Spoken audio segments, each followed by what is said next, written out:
তো গুণগত রসায়নে আমরা ফার্স্ট টপিকস পড়ছিলাম অনুপরমাণু দেন পরমাণু মডেল। ওকে। ওকে, এগুলো শেষ করছিলাম। আজকে আমরা ম্যাথমেটিক্যাল পার্ট হুম। দেখুন।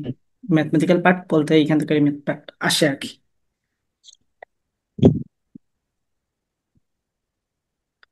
তো প্রথম যে কিচ্ছা কাহিনী সেটা হলো এনতম কক্ষপথের ব্যাসার্ধ নির্ণয়।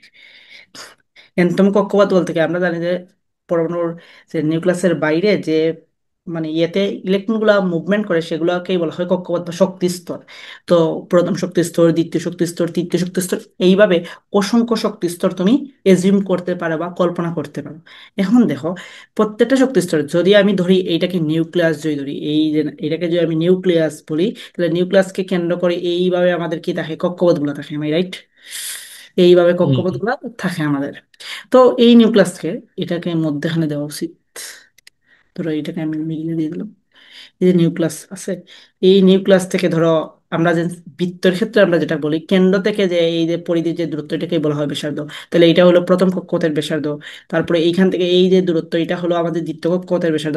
এইভাবে অসংখ্য কক্ষপথগুলো আছে। তো প্রত্যেকটা কক্ষপথের একটা ব্যাসার্ধ আছে এবং এই ব্যাসার্ধগুলো মোটামুটি ফিক্সড।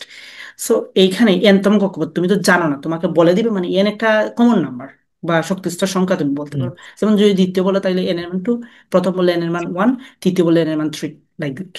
ওকে। তো এই এনতম কক্ষপথের আমরা এখন ব্যাসার্ধ নির্ণয় করবো বা তার ফর্মুলাগুলো দেখবো। আচ্ছা। তো এইখানে কিছু কিচ্ছাখানি লেখা আছে। আমরা যদি বলি এই যে first of all JD, JD হলো কোনো একটা পরমাণুর নিউক্লিয়াসের মোট ধনাত্মক আদান।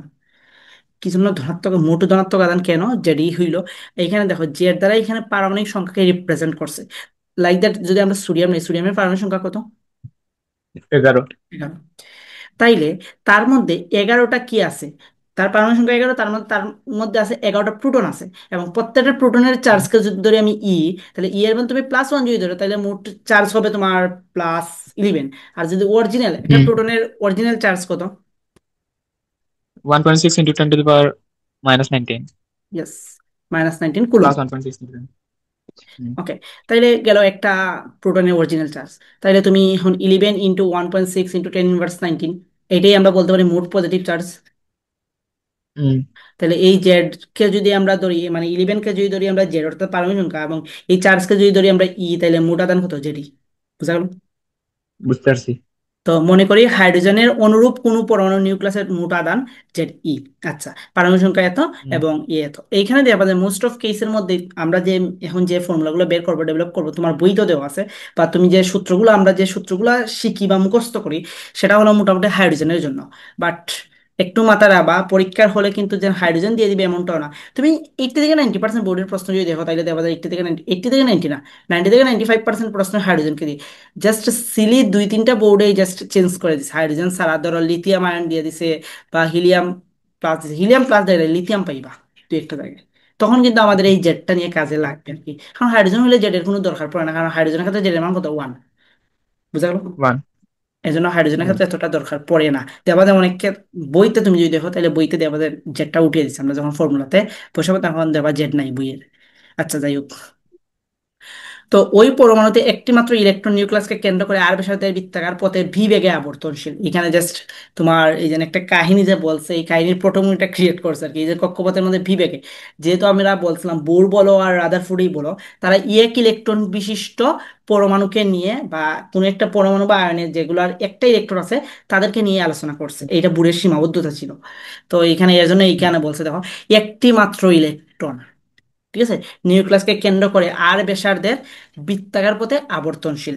এখন দেখো কুলম্বের সূত্র, ক্লাস 9 আমরা কুলম্বের সূত্র পড়ছিলাম না? হুম। মনে আছে কুলম্বের সূত্রটা কি ছিল? মনে আছে k into q1 into q2 by r square মনে হয়, বা d square। K × Q1 Q2 by R square বা ডি স্কোয়ার, হোয়াট এভার যাই বলো, এটা হলো কুলম্বের বল। ঠিক আছে। আচ্ছা, এখন আমরা হুম। একটু দেখার ট্রাই করি আমরা। এই আচ্ছা, চিত্র আমি একটু ড্র করি। এই হলো আমাদের কক্ষপথ আমরা ধরলাম। এর কেন্দ্রের মধ্যে আছে আমাদের পজিটিভ চার্জ, পজিটিভ চার্জ। আর এইখানে আমাদের ইলেকট্রন থাকে, আমি right? ইয়েস। ওকে। তো ইলেকট্রনের চার্জ নেগেটিভ আর কেন্দ্রের চার্জ হলো পজিটিভ। তার মানে দুইটাই কিন্তু পজিটিভ। চার্জ, দুইটাই কিন্তু চার্জ গ্রস্ত। ঠিক আছে। তাহলে তুমি কিউ হুম। ওয়ান কে ধরে নাও ইলেকট্রনের চার্জ, আর Q2 কে ধরে নাও তুমি নিউক্লিয়াসের চার্জ। বুঝতে পারলাম।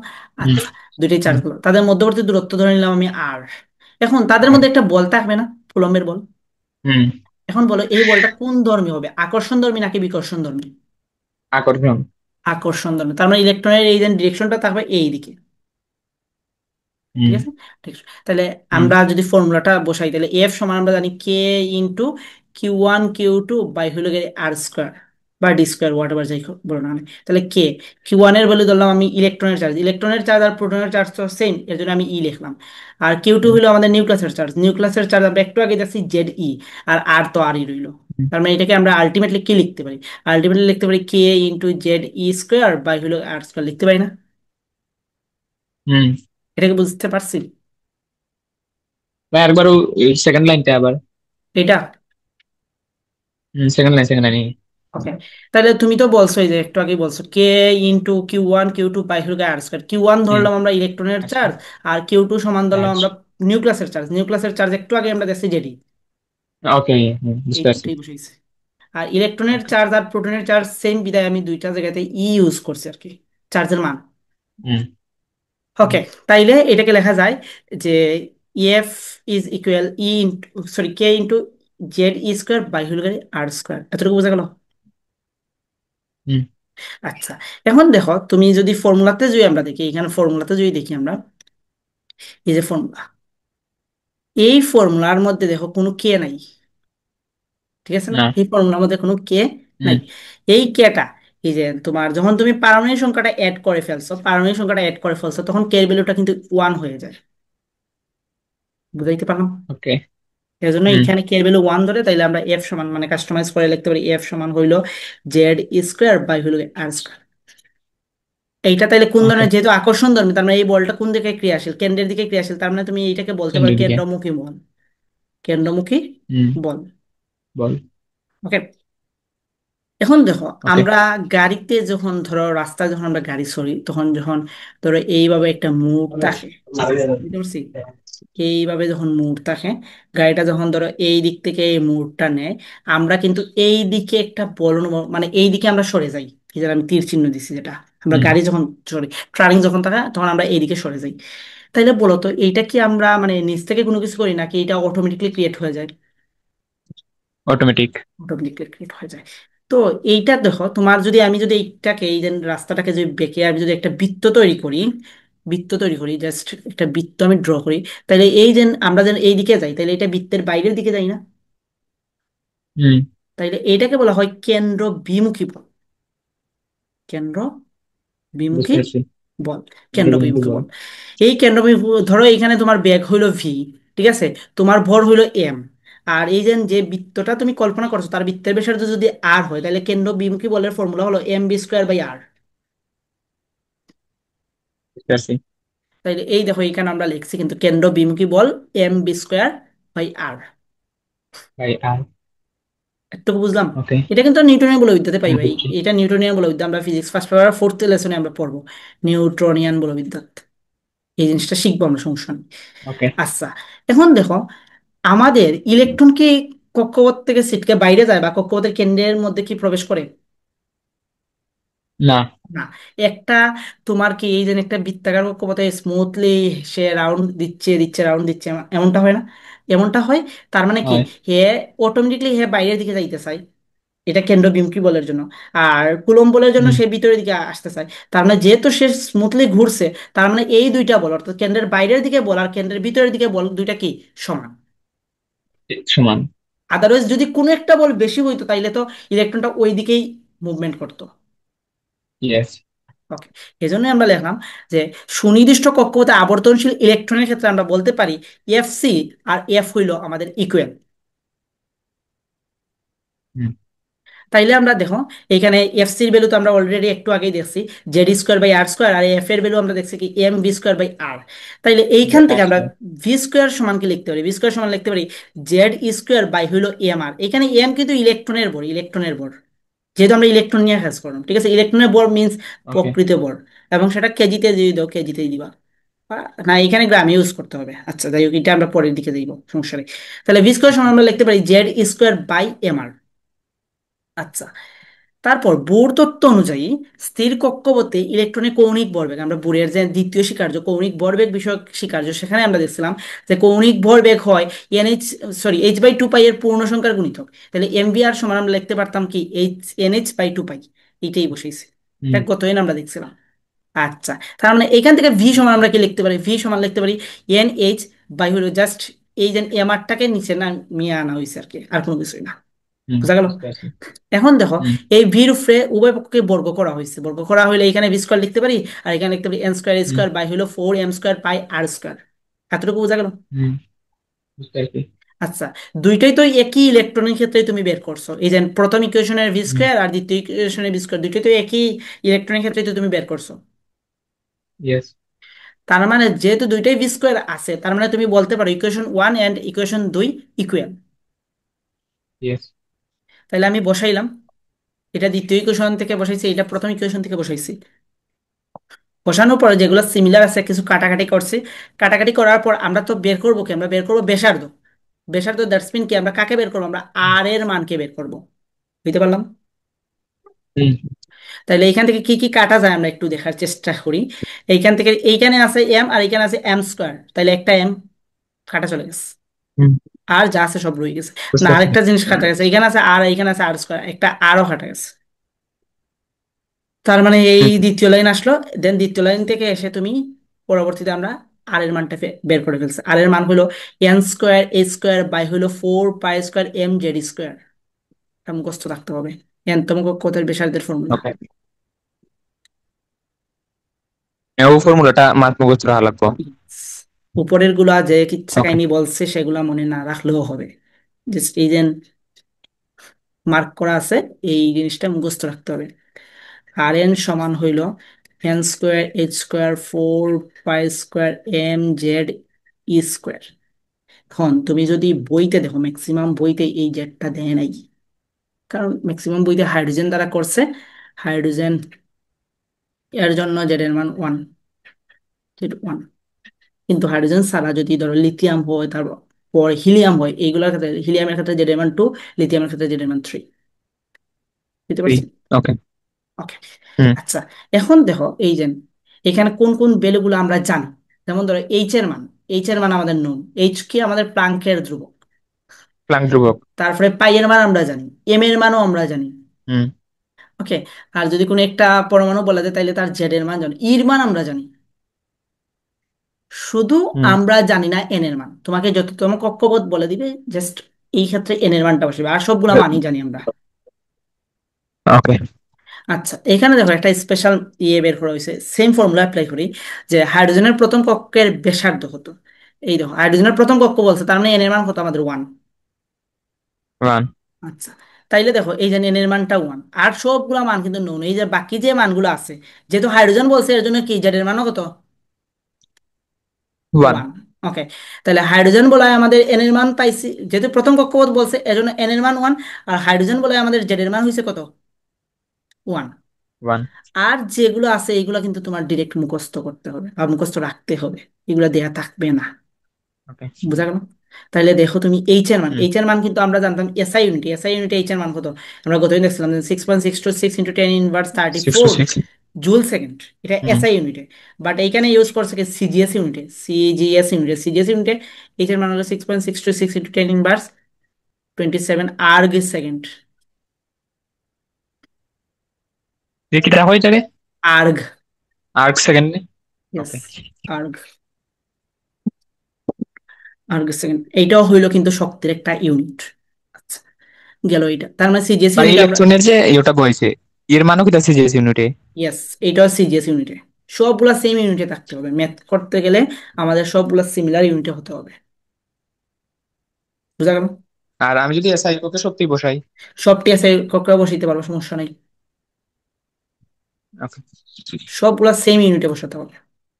আচ্ছা, তারপরে এম এর মান তো এই দেখো এইখানেও কিন্তু সিজিএস ইউনিটে বসাইছে, 9.1 × 10⁻28 গ্রাম। আচ্ছা, ইর মান হইলো 4.8 × 10⁻10, এটা কিন্তু এইগুলো কিন্তু গতদিন আমি লিখে দিছিলাম এসআই ইউনিট সিজিএস ইউনিটে পেলো। আচ্ছা, হুম। পাই এর মান কত? 3.1416, এইটা তো আর ফিক্সড মান। তাহলে যেহেতু বলছে প্রথম কক্ষপথ, তার মানে আর 1 এর ভ্যালু, তাহলে আর 1 এর ভ্যালু ওই দেখো সবগুলা জিনিস বসাইছে। বসানির পরে যেহেতু সিজিএস ইউনিট, তার মানে সিজিএস এর ফুল মিনিং কি বলছিলাম? সিজিএস, সিজিএস এর ফুল মিনিং কি বলছিলাম? ছিল আহ সেন্টিমিটার, সেন্টিমিটার, গ্রাম আর সেকেন্ড মনে হয়। গ্রাম, সেকেন্ড, ইয়েস, গ্রাম আর সেকেন্ড। ওকে, তার মানে কি ব্যাসার্ধ একটা কি দৈর্ঘ্যকে রিপ্রেজেন্ট করে, তার মানে দৈর্ঘ্যের ইউনিট কি আমরা জানি মিটার, তাহলে সিজিএস ইউনিটে গেলে কি হবে? মিটার, সেন্টিমিটার হবে। সেন্টিমিটার। এর জন্য এখানে যে ভ্যালুটা বের হয়েছে এই ভ্যালুর পরে কি লিখছে? সেন্টিমিটার লিখছে। হুম। বুঝাইতে পারলাম? তার মানে হাইড্রোজেনের প্রথম বুঝতে কক্ষপথের পারছি। ব্যাসার্ধ হলো 0.53 ইন্টু 10⁻⁸ বুঝাইতে পারলাম? বুঝছি। এখন যদি বলতো মিটারে কত, তাইলে এসআই ইউনিটে কত হবে? এটা 0.53 ইন্টু 10⁻10 মিটার। বুঝা গেল? ওকে। এখন যদি বলতো হুম, অ্যাংস্ট্রমে বুঝছি। কত, তাইলে অ্যাংস্ট্রমে হইলে হবে 0.53 in angstrom, 0.53 angstrom. Angstrom. Okay, আর ন্যানোমিটার যদি হয় তাহলে ন্যানোমিটারে হইলে তুমি এটাকে লিখতে পারো 0.053 ন্যানোমিটার। ওকে। আচ্ছা, আমি এখানে মিটার ন্যানোমিটার একসাথে একটা ফর্মুলা দিয়ে দিই। 1 মিটার সমান আমরা জানি কি 100 সেন্টিমিটার, 1000 মিলিমিটার। ঠিক আছে, দেন হইল ten to hmm. The power 6 micrometre, then হইল 10⁻৯ ন্যানোমিটার, দেন হইল 10⁻10 অ্যাংস্ট্রম। এটা মনে রাখলে সবগুলা দৈর্ঘ্যের জিনিস তুমি কনভার্ট করতে পারবে। 1 মিটার সমান 100 সেন্টিমিটার, 1000 মিলিমিটার, 10⁻6 মাইক্রোমিটার, 10⁻৯ ন্যানোমিটার, 10⁻10 অ্যাংস্ট্রম।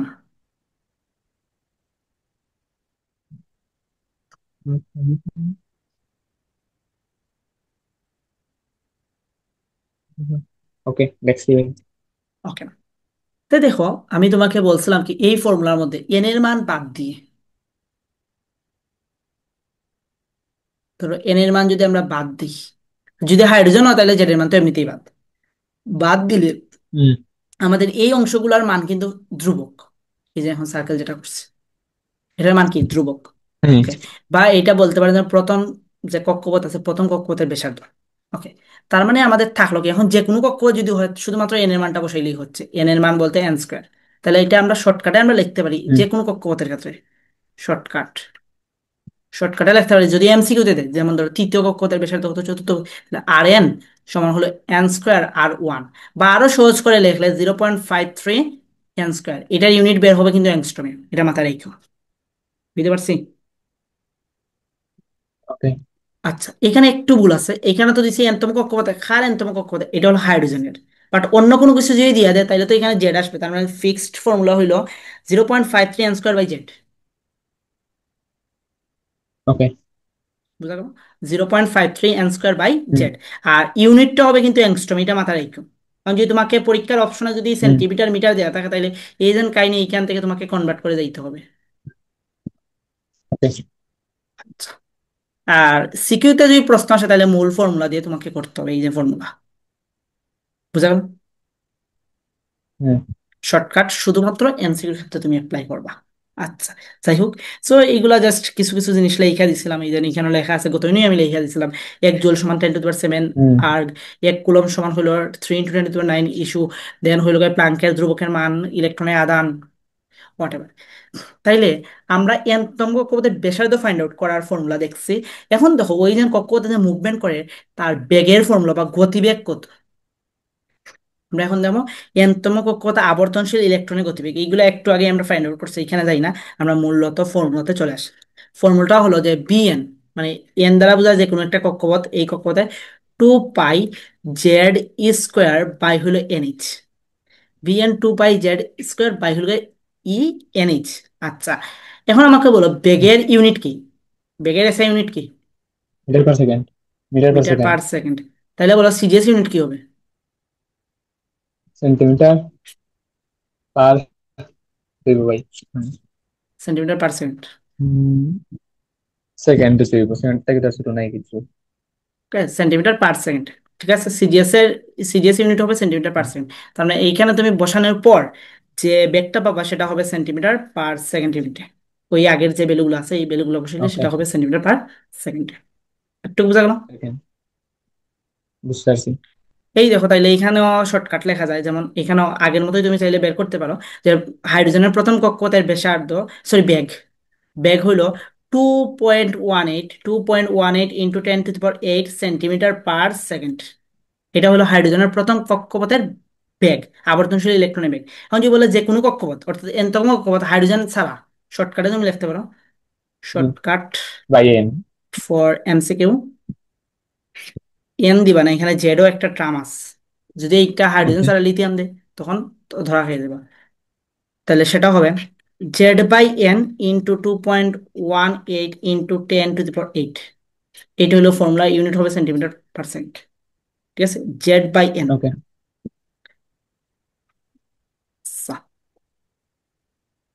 তাইলে এইখানে দেখো একটা ম্যাথ যদি আমরা দেখি,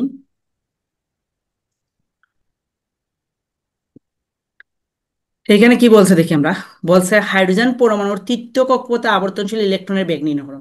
আমাদের বলছে তৃতীয় কক্ষপথে যে ইলেকট্রনটা আবর্তনশীল আছে তার বেগটা বের করতাম। আর বলছে নিউক্লিয়াসকে ঘিরে এই ইলেকট্রনটি প্রতি সেকেন্ডে কতবার ঘুরে সেটা ফাইন্ড আউট করার জন্য বলছে। তাহলে ফার্স্ট অফ অল আমরা তৃতীয় সেকেন্ডে আবর্তনশীল ইলেকট্রনের বেগ বের করি। আচ্ছা, তো আমরা তৃতীয় সেকেন্ডে আবর্তনশীল ইলেকট্রনের বেগ নির্ণয় করব। তাহলে ভিএন সমান, আমরা একটু আগে দেখছি ভিএন সমান, এই দেখো একটু আগে আমরা ফর্মুলা দেখছি কি, যে 2πz² বাই এনএইচ, 2πz² হলো এনএইচ। যেহেতু তৃতীয় বলছে তার মানে এন এর মান হলো 3, আর সবগুলা মানই আমরা জানি। 2 × 3.1416, জেড এর মান ওয়ান 1, ফোর এর ওয়ান মান হলো সিক্স 4.8 ইন্টু 10⁻10। ওকে, এন এর মান হলো 3, এইচ এর মান হলো 6.626 ইন্টু 10⁻27। এটা বসাইলে, আমাদের তৃতীয় কক্ষপথের শক্তি আছে 7.27 into 10⁻7, 7.27 into 10⁻7 centimetre per second. আচ্ছা, সেকেন্ড। এতটুকু আমাদের বুঝলাম যে তৃতীয় কক্ষপথে হ্যান ত্যান এগুলা। এখন তাইলে তৃতীয় কক্ষপথে আমাদের ইয়েটা গেল কি? এখন বলছে কি দেখো, যে প্রতি সেকেন্ডে কতবার ঘুরে সেটা আমাদের ফাইন্ড আউট করার জন্য, প্রতি সেকেন্ডে কতবার ঘুরে ভ্যালুটা বের করার জন্য, যে কয়বার ঘুরছে রেভুলেশন। আচ্ছা, প্রতি সেকেন্ড। তাইলে এইটা কি দেখো, আমাদের যে বেগ, সেন্টিমিটার পার সেকেন্ড বলো বা মিটার পার সেকেন্ড বলো, এর অর্থ কি? সেন্টিমিটার এক সেকেন্ড। আর সরি, এক সেকেন্ডে অত সেন্টিমিটার যায় বা এক সেকেন্ডে অত মিটার যায়। ইয়েস, এক সেকেন্ডে এত সেন্টিমিটার যায় বা এক সেকেন্ডে এত মিটার যায়। কারণ বস্তুটা বৃত্তাকার পথে আছে না, হুম। কোন একটা বস্তু বৃত্তাকার পথে আছে। আচ্ছা, বৃত্তাকার পথে এত সেন্টিমিটার মানে ধরো একবার যদি ঘুরে আসে, একবার যদি ঘুরে আসে, তার মানে কতটুকু পথ গেল সে, তার পরিধির সমান গেল, এম আই রাইট? হুম। তার ইয়েস। মানে দুইবার যদি ঘুরে আসে তার মানে তার পরিধির ডাবল গেল, তিনবার যদি ঘুরে আসে তাহলে তার পরিধি ট্রিপল গেল। ঠিক আছে না? হুম। ট্রিপল গেল। তার মানে তুমি এখান থেকে দূরত্ব মানে তুমি বের করতে, কিন্তু কয়বার ঘুরছে দ্যাটস মিন এন, মানে কতবার ঘুরছে, দুইবার, তিনবার নাকি চারবার প্রতি সেকেন্ডে। তার মানে প্রতি সেকেন্ডে কয়বার ঘুরছে, তার মানে বেগের হিসাবটা বুঝতে পারলাম যে তোমার কতবার ঘুরি। তার মানে এখন তোমাকে বের করতে হবে তৃতীয় কক্ষপথের পরিধি কত, বুঝতে পারলাম? হুম। তৃতীয় কক্ষপথের পরিধি ইয়েস। কত, তাহলে পরিধি সমান আমরা কি জানি? পরিধি সমান আমরা জানি কি, পরিধি টু ফর্মুলা পাই আর। 2πr। টু পাই আর। ইয়েস, তাহলে 2πr। তাহলে আমরা ফর্মুলা বসাবো 2πr। এখন আর বলতেও হবে কি R3, যেহেতু তৃতীয় কক্ষপথ। ব্যাসার্ধ যেটা। ইয়েস, তৃতীয় কক্ষপথের ব্যাসার্ধ লাগবে।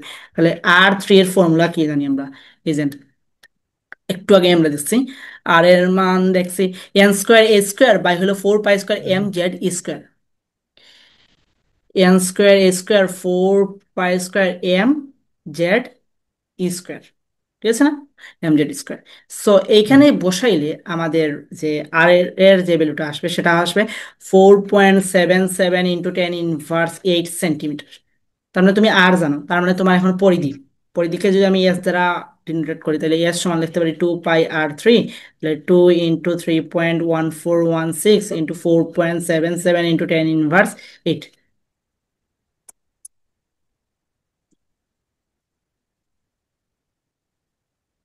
2.3.1416 ইন্টু 4.77 ইন্টু 10⁻8।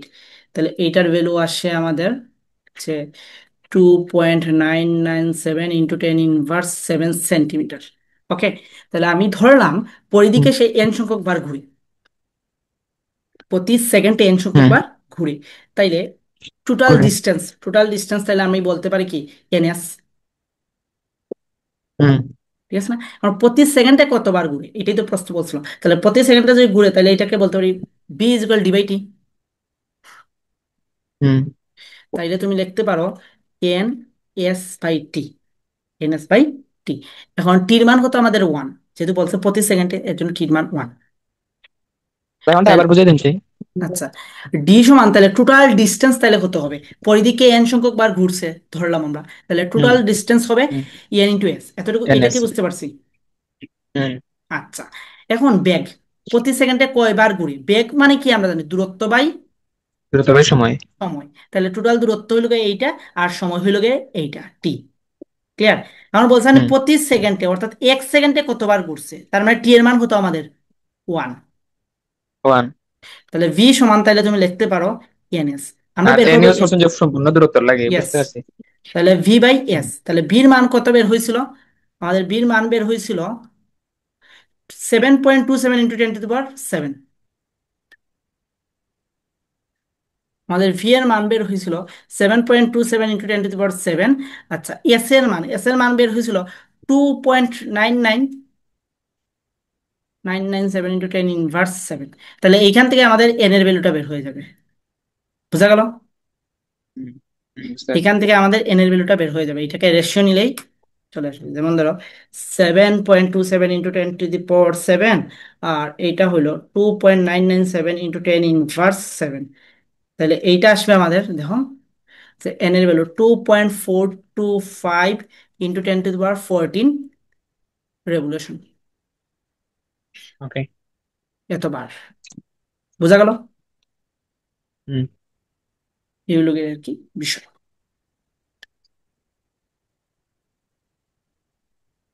বাইরে তুলতাম না, নোটও আছে, তুলছি না। নোটো আছে, আমি জানাম করছি, এইরকম নোটো নাই, নোটো আছে অন্যভাবে আর কি। বুঝবা, এটা দেখলেও বুঝবা, আমি। সমস্যা নেই।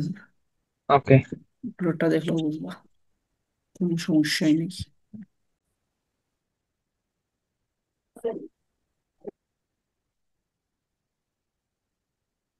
ওকে, তো আমরা দেখছিলাম যে এনতম কক্ষপথের ব্যাসার্ধের ফর্মুলা দেখছিলাম আর এন, তারপর এনতম কক্ষপথে আবর্তনশীল ইলেকট্রনের বেগও আমরা দেখছিলাম। ঠিক আছে, তাইলে এখন যে আমাদের এনতম কক্ষপথে যে কক্ষপথ যে আমরা বলি, ওই কক্ষপথে কি ধরনের শক্তি স্তর বলা হয়, বা এনতম কক্ষপথে তোমার শক্তিটা আমরা ফাইন্ড আউট করবো। তো এনতম কক্ষপথের শক্তি মানে কক্ষপথে তো আমরা জানি কি শক্তি স্তর বলা হয়, কি জন্য শক্তি স্তর বলা হয়, কারণ প্রত্যেকটা কক্ষপথের একটা নির্দিষ্ট শক্তি আছে, এবং এই শক্তিটা গেইন করতে না পারলে কোনো একটা ইলেকট্রন ওই কক্ষপথে অবস্থান করতে পারবে না। তো এই হইলো গিয়ে ফর্মুলা আর কি। সব ফর্মুলা কিভাবে ডেরাইভ করা হয়েছে এটা না দেখলেও হইব, বা পিডিএফ তো দিয়ে আছে, পিডিএফ চাইলে তুমি দেখতে পারো, জাস্ট আমরা ফর্মুলাটা মুখস্থ রাখলে হয়ে যাবে। তো এনতম কক্ষপথে শক্তি সেটা হলো যে -2 pi square M Z square e⁴ by হইলো n² h²। এইটা হলো আমাদের মূলত ফর্মুলা আর কি। তো এখানে কার মান কি এইগুলো আমরা সবকিছুই জানি, জাস্ট আননোন হইলো আমাদের জেড এর মান। যদি সেটা হাইড্রোজেন বলে তাহলে জেড এর মান ওয়ান, বাট অন্য কোনো পরমাণু বললে লাইক লিথিয়াম আয়ন বা হিলিয়াম আয়ন বললে জেড এর মান চেঞ্জ হবে। আর এন হইলো আমাদের কক্ষপথ সংখ্যা, অর্থাৎ কততম কক্ষপথ সেটা। আর তো সবগুলোর মানই ফিক্সড মোটামুটি আমরা জানি। এম এর মান কি ওকে। সেটা আমরা জানি, ই এর মান কি সেটা আমরা জানি, এইচ এর মান কি সেটা আমরা জানি, পাই এর মান কি সেটা আমরা জানি। জানি। তো এইখানে দেখো এই মানগুলো তো আর আগে আমরা বলছিলাম, এই মানগুলো আমরা বসাবো সিজিএস এ। আচ্ছা, তারপরে দেখো হাইড্রোজেনের হুম। বা বুরের প্রথম কক্ষপথের শক্তি। তো হাইড্রোজেনের বা বুরের প্রথম কক্ষপথের শক্তি হলো, যে শক্তি যেগুলো আমরা সিজিএম এ বের করবো সেটা হইলো যে দেখুন, বুরের প্রথম কক্ষপথের শক্তি -2.1715 ইন্টু 10⁻11 আর্গ পার এটিএম,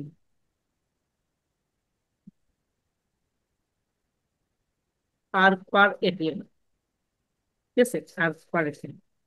বা এটাকে যদি তুমি জুলে নাও তাহলে সেটা হবে -2.1715 ইন্টু 10⁻18 জুল। ঠিক আছে? তো এই যে ভ্যালুটা 10⁻18 10⁻11 খুব ক্ষুদ্র ভ্যালু। তো এই ক্ষুদ্র ভ্যালুটাকে আমরা জুল বা আর্গে না রেখে আমরা আরেকটা শক্তির ইউনিট ইলেকট্রোভোল্টে আমরা সেটাকে কনভার্ট করতে পারি। তো ইলেকট্রোভোল্টে কিভাবে কনভার্ট করব তার আগে আমরা একটু ফর্মুলা দেখে নিই। তো 1 জুল সমান হইল 10 to the power, sorry, 1 joule সমান হইল আমাদের 1.6 × 10 টু দি পাওয়ার 19 ইলেকট্রন। বোঝা গেল? 1 জুল সমান হইল 1.6 × 10 টু দি পাওয়ার 19 ইলেকট্রোভোল্ট। তাহলে এখানে কত জুল দেওয়া আছে? মাইনাস 2 পয়েন্ট, এটার মান জানি, এই যে ইউয়ান এর মান। হুম, এখানে একটু মিস্টেক হয়েছে।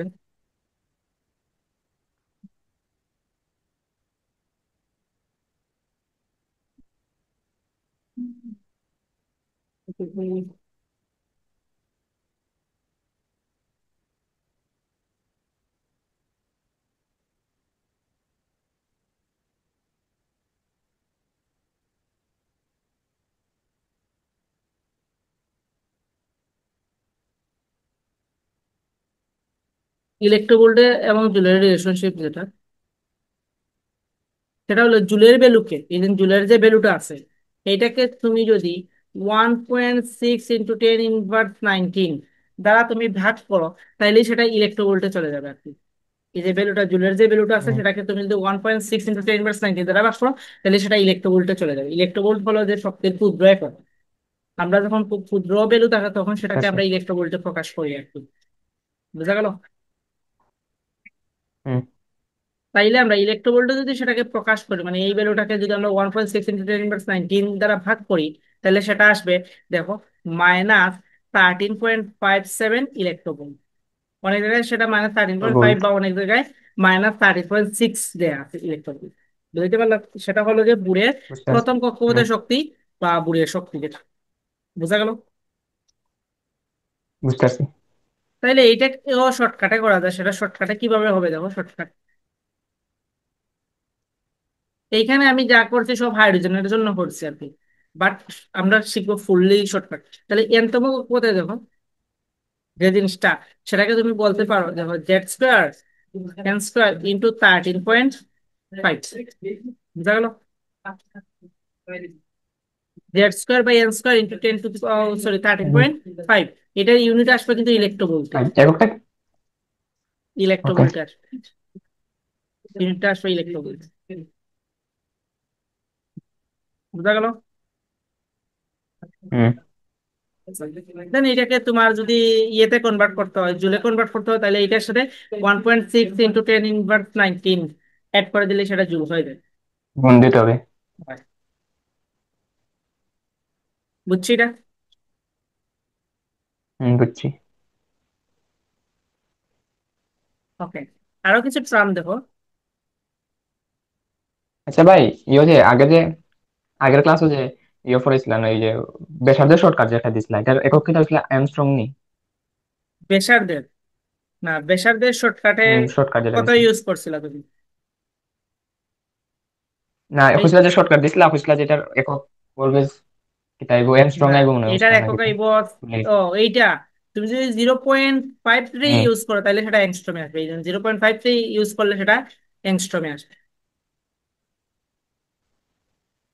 এই যে এইটা 0.53 n² / 10, এটা হলে অ্যাংস্ট্রমে আসবে। ওটা ইউজ করি। এটা আর হলে উপরেরটা মানে সেন্টিমিটারটা হলো সেন্টিমিটার আইবো। 10 ইনভার্স 8 যদি তুমি অ্যাড করো তাহলে সেটা সেন্টিমিটার আসবে। ওকে, বুঝতে পারছি।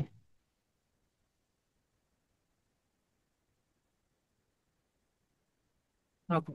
তারপরে এই দেখো, এই কিছু কিওয়ার্ড পয়েন্ট জানি না রাখবা বা মাথায় রাখবা। সেটা হলো, একটা ফুটনের শক্তি যে কথা আর এক কোয়ান্টাম শক্তি সেম কথা। আচ্ছা, আর এক মোল ফুটন এর শক্তিকে বলা হয় 1 আইনস্টাইন। এক মোল ফুটনের শক্তিকে বলা হয় 1 আইনস্টাইন। ওকে,